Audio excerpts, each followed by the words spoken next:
From our studios in the Southern Food and Beverage Museum in New Orleans, welcome to our Louisiana Eats podcast series, Tammany Taste Quick Bites. I'm Poppy Tooker. Since 1965, the Randazzo family name has been closely tied to New Orleans king cake tradition. It all began back in 1952 when the Randazzo family owned and operated a bar and restaurant in St. Bernard Parish known as the Camellia Club.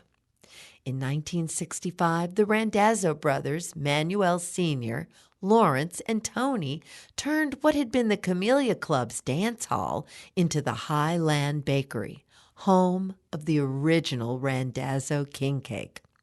In 1971, the Hi-Lan Bakery moved to Chalmette, where Manny Sr. eventually taught his son-in-law, Lou Zornes, all the family secrets, including that the more you handle the dough, the more tender and flavorful it gets. When Manny retired in 1996, closing the bakery in Chalmette, his daughter Tricia and son-in-law protégé Lou decided to open their own bakery in Slidell, where they continue the family tradition today.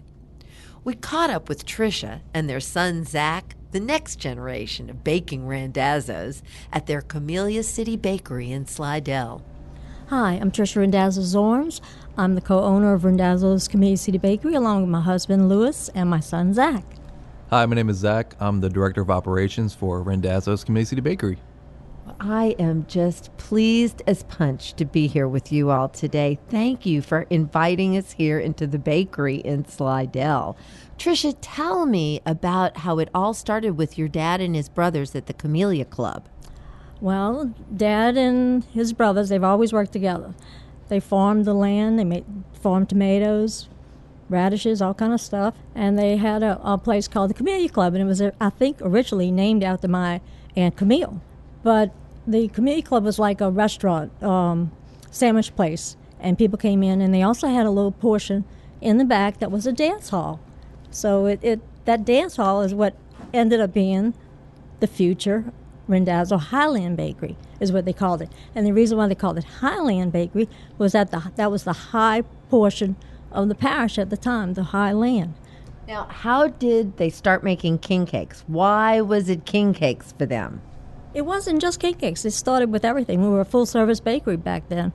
But the Mardi Gras and the excitement about king cakes and the fact that king cakes are a comfort food, I think it just grew from there. I think the thing nationwide is everybody does cakes, eclairs, danishes, things like that. But when it comes to actually king cakes, that's something distinctly Southeast Louisiana, New Orleans area. And that's something that just caught on and has grown from there. How has the family sort of disseminated over time? And are there many branches of different Randazzos baking and cooking elsewhere? Or I'd say all the branches broke off from the original bakery on Chalmette. Just different relations. The multiple brothers each having multiple kids, and it kind of just so on and so forth splintered off from that. But I think once the original Chalmette bakery closed down, it closed down in '96, and we opened our bakery up in '97. I was still in high school at the time. But I think at that time, just people, various family members just opened up, their own. That's what they knew as well. So continue on the tradition. Yeah, we had the blessing, so once you have the blessing, you might as well do it, right? Absolutely. It's a legacy. You can't not do your legacy. I'd love to hear the story about how and why your father ended up teaching your husband how to make king cakes. How did he pass that knowledge on to your husband? How did your husband end up with that designation? Well, believe it or not, my husband was in construction for many, many years. He had his own construction company. And my dad got sick, had a heart attack, and couldn't be at the oven. And I always thought that my dad asked him to take over, and he showed him everything. But it was actually, he told me the other day, it was my mom that asked him, would you please help my dad? And he would not say no to my mom. So I thought that was really sweet. I never really knew that until just the other day. So he went to work, took over the spot that my dad had at the ovens, and which is where Zach's dad started at the oven, and just stayed and learned. And back then, they used to do everything: birthday cakes, the whole bit, shoe soles, cream puffs, eclairs, everything. And so he learned all of that. And my husband was a natural cook, so baking came natural to him, and helped my dad in any kind of way he could. So you all only do king cakes? Unfortunately, after Hurricane Katrina, we were full service before that. When Hurricane Katrina came along, we had to muck out the building, do everything. My own house flooded. We decided just to come back just with king cakes, because that's what we knew best and that's what we were known for. And to tell you the truth, with all that commotion of trying to get back into the swing of things, that was the only thing we could do at the time. And then we stopped everything else and then just started doing king cakes from there on. I know you remember this, what it's been now about maybe 5 or 6 years ago. Everybody had to find out what that Dong Fong king cake was about. It was like the holy grail of king cakes. But in my memory, before the Dong Fong thing happened, all of the buzz on the street was always, oh, but that Randazzo king cake. That was the first king cake that I became aware of that seemed to have name and brand recognition, behind us all growing up with Mackenzie's on every corner, I think of us as the oldie but goodies. We've been around a long time, and we don't change. We stay the same. My dad instilled in us very strict ways of making that king cake, and we continue it today. It really is the old school way. I mean, you can even look around our bakery right now. You don't see conveyor belts. It's just a bunch of tables and some mixers and some ovens and pretty much besides the newer equipment, that's pretty much how the old Randazzo bakery was in Chalmette, and it continues on to this day. Right. We don't do it the fastest or the quickest way. We like to do it the best way that tastes the best and makes the most sense for us and our customers. Do you know anything about how your dad and his brothers developed the recipe in the first place? How did they were farmers. How did they suddenly become bakers? And not only that, expert bakers. I trust their taste buds, I guess. I don't know what My dad always said the eye buys. So he would look at things and say, if this looks good, it's going to taste good, and people will come back for more. So I have no clue exactly how they started that recipe. They have the recipe. They handed it down to us and other family members, and we just ran with it. What are your earliest king cake memories as a child? And I'd like to know the same thing from you, Zach. Absolutely. Mine was in Violet, Louisiana. I mean, we would go over there, and my mom would be making cake, and because they would do the birthday cakes and everything. My dad would be the baker. My uncles were in there. My grandfather. It was just a big family affair, and it was just nice to go and see family all the time and have fun. My earliest memory being in the mid 80s when I was in kindergarten, and I remember during the carnival time that they would actually, different people would bring king cakes over for the kids, and then we'd cut them up, and I couldn't wait to bring my family's king cake over. So when they did bring the king cake over, I made sure, my mom was always super sweet with it, and she made sure that every slice had a baby in it, so all the kids got the baby, and it was just, it was always a special surprise. I felt like a little celebrity, and I couldn't wait. I remember when I was a kid as well, when taking our class over to the original bakery in Chalmette to do a field trip, and we were giving all the kids donuts. That was always been special. Anything for you. Now, I see from all of the different choices that you have in king cakes now that you all have moved along with that king cake evolution of filled king cakes. But you go back to before anybody was sticking anything but cinnamon in king cake, huh? I'm not sure if we're the first or what, but it's back there. It goes a long way. And we do ours different than everybody else too. I think we pump our filling in between the braids. And our dough is braided, and then the filling goes in between, and it's not just one big jelly roll. And what are the earliest flavors that because, once upon a time, there was just king cake, king cake, king cake. And now there's king cake to the moon and back. Right, exactly. The first ones would be cream cheese or the fruit fillings. Definitely. Because I think the fruit fillings made an easy transition from donuts and other kinds of bakery types of. The donuts, they right. could easily pump the king cakes too. How often do you eat king cake? Do you eat king cake every day? Daily right now. Especially during the season.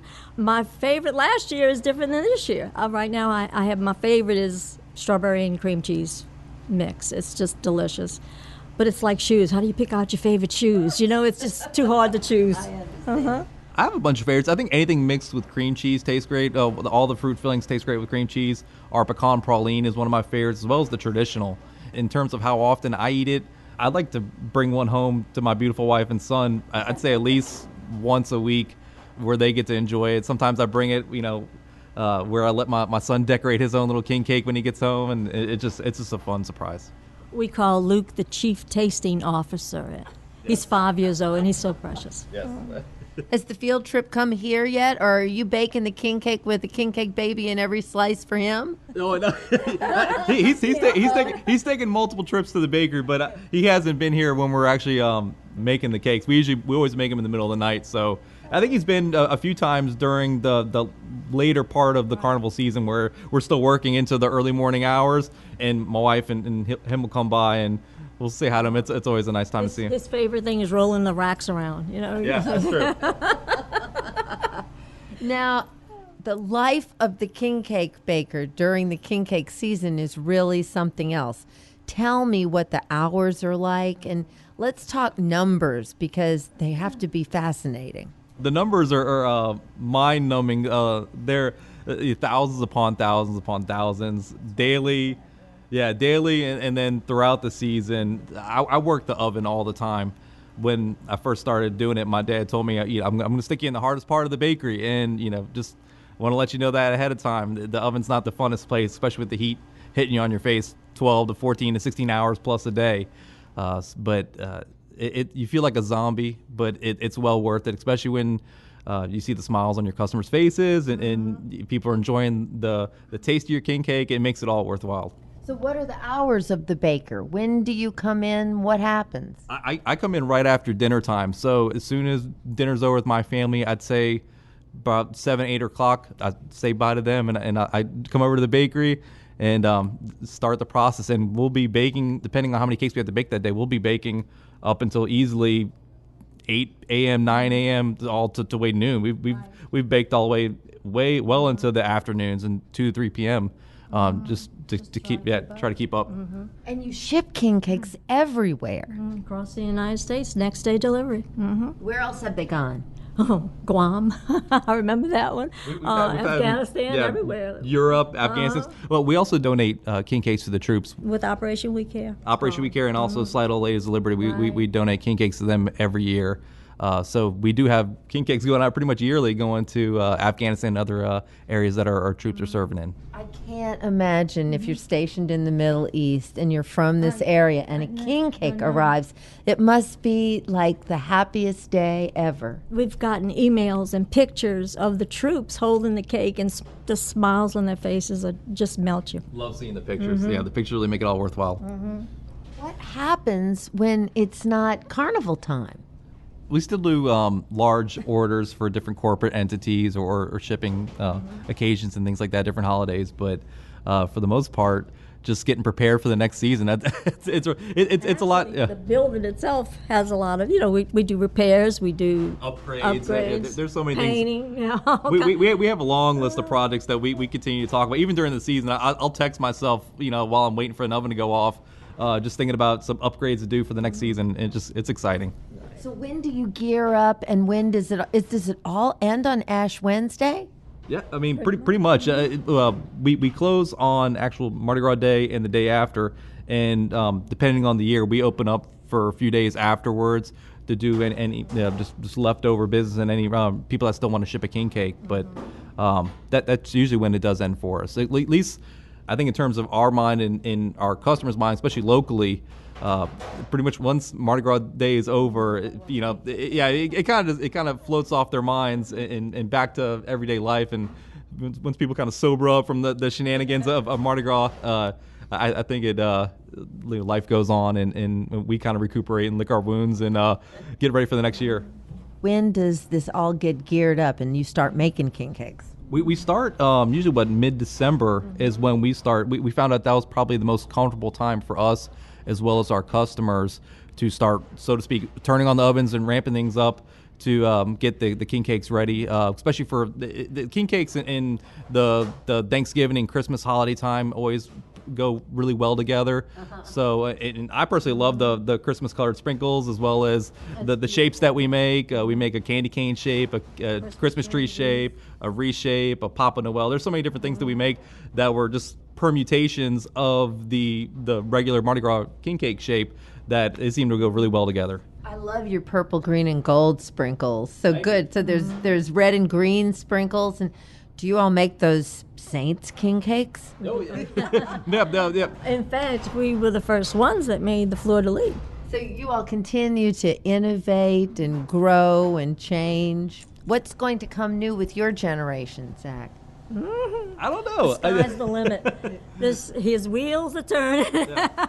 I don't know. I'm also a big proponent of if it's not broke, don't fix it. So, obviously the recipe's there and the process is there. It's just more or less streamlining things and making things more efficient and just trying to please as many people as possible. Legacy is a wonderful thing to have, but sometimes those in line are not so much interested in taking over the legacy. How has that worked in your family? Well, it was like a no-brainer for me. Like all those years, I was a court reporter, but I guess for some reason I knew I was going to be in the bakery business one day. And I tried doing both when we first opened up. I tried being a court reporter and doing bakery. And my husband says, Tricia, if you're going to be in this business, you're going to have to give up one or the other. And so I gave up court reporting, came in the business and stayed and then never looked back. And as far as Zach's concerned, I know he gave up a lot to be with us, but I prayed for a long time for him to be in the business, so my prayers were answered. They were always in my. It's funny. There was a time early when obviously when I was younger, when I was in college or not, my dad would always be like, "Oh, I think you were trying to get me to join, and he would be like, "Oh, you don't want to be in front of the oven. It's not the most fun occupation in terms of dealing with the heat and whatnot." But slowly but surely, I think both of you ended up always saying, come on board. And it worked out. And I'm happy. I couldn't be happier. Zach, you go to college. What do you study if you're actually going to just become the king of king cakes one day? How do you prepare for that in college? I don't think you. Background actually did prepare him. He's got a lot of. I don't know. Yeah, I majored in political science and a minor in communication, but none of that prepared me at all for. Help me with my computer problems. Oh, yeah. Even when I went off to college, and even when I was younger in high school, I was always around the bakery. I was always trying to help out when I could, especially during Mardi Gras time. Even I would drive in from Tallahassee, where I went to school. Go Florida State, and it also and helped them out during that time as well. So it just worked out. And Zach, how are you feeling about Luke and the ovens? If it's something that he has a passion for, I'll 110% support it and teach him every trick that I've learned over the years and picked up. I just want him to be happy and healthy and just enjoy life. So wherever his passions take him, I'll completely support it. So. Amen to that. Do your numbers grow every year? Do you sell more and more and more king cakes? Oh, absolutely. Yeah, it's definitely we've been blessed by that, and we're always thankful for our customers, and especially loyal customers, or existing customers, as well as new customers trying us for the first time. We're thankful for everybody. I do want to say one thing, though. We can't run this operation without our employees. Absolutely. Our employees come back year after year after year. They're so loyal, and they'll stop what they're doing or even have two jobs at the same time just to be here for king cake season. Oh. And that means so much to us. Our employees are like family to us. Mm-hmm. They really are. I knew that you all had to be the king of king cakes when I saw that you actually had kingcakes.com as your URL. That was quite impressive. I can tell you a funny story of. Oh, Okay, go ahead. Spill Okay. what you want to spill. Okay. I'd love to know. Obviously, there's two main ways of saying king cakes. Either, king cakes plural or singular. And I asked her a long time ago. I'm like, Mom, why'd you get just the plural one and not the singular one? And this is right when, the internet was coming out. Brand new. Right. And she was like, I only needed one. I didn't want to be greedy. And I'm like, oh, no. I'm like, That's true. I know. That's the God's honest truth. I didn't want to be greedy. Would have known the internet would have been like it is today. You all are really special people. It is such a treat to be here with you. Thank you. We're thankful for all of our customers and happy for our employees and just thank everybody. Just want everybody to be blessed. And there's enough to go around. King cakes for everybody.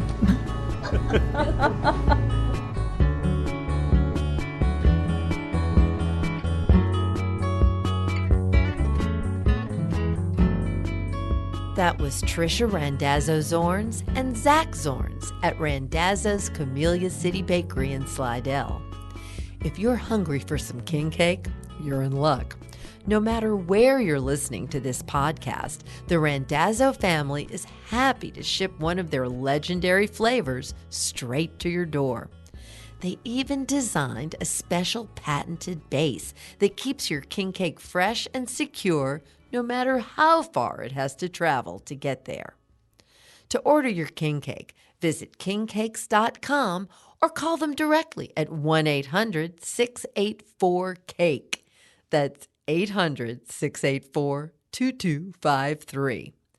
I'm Poppy Tooker, and Randazzo's Camellia City Bakery makes for some good Louisiana eats. Big thanks to our sponsor, the St. Tammany Parish Tourist Commission. Located just 40 minutes from New Orleans' French Quarter, the North Shore's Tammany Taste features the chefs and farmers, brewers and bakers of St. Tammany Parish's culinary scene. Visit LouisianaNorthshore.com to discover more.